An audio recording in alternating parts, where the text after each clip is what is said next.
Disney CEO Bob Iger is looking to keep his focus on turning around the business, even with activist investor pressure hanging overhead. Yahoo Finance's senior reporter Alexandra Canal here with the very latest.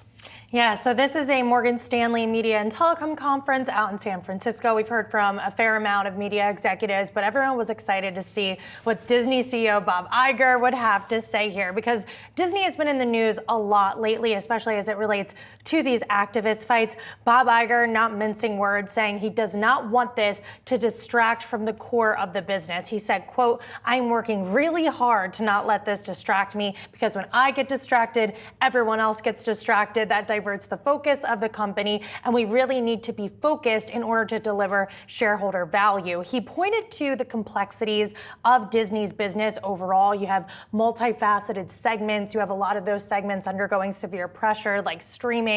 He said it's not only a business that takes a significant amount of knowledge, but it also takes a significant amount of focus. So he's really just concentrated on the issues at this company, and there are quite a few right now. We have studio output not performing as well as expected. We have a slowing parks business. The stock has recovered from those multi-year lows since Nelson Peltz first launched that proxy fight, but there are still a lot of overhanging issues that shareholders have questions with, and the proxy battle is certainly a distraction not only for Iger, but I also think a distraction on the part of shareholders as well when they're trying to parse through this company and really what the future holds moving forward. Yeah, and one of the other things that he addressed during the conference is something that even a Marvel fan like myself, has experienced, which is Marvel fatigue, right? Yes. That there's just so much content out there. Yeah, and he's admitted that there has been an overproduction of content, and this stems back from when Disney Plus first debuted. They really wanted to pump out as much content as possible, create a lot of Marvel shows, create a lot of Star Wars shows,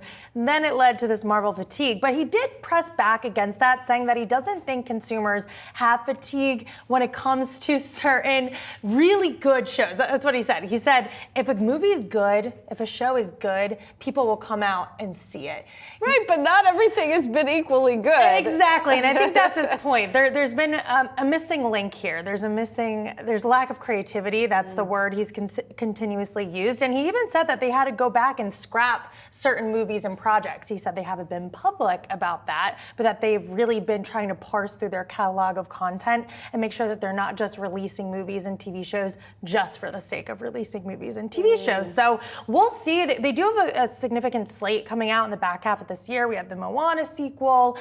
We have Kingdom of Planet of the Apes coming out as well. Yeah, it's all sequels. And again, it's all sequels, it's all franchises, but analysts have also said that's sort of what the company needs. I mean, listen, I'm going to watch the Moana sequel. Don't get me wrong. I think everyone will. Hopefully the music's as good as the first. Yeah.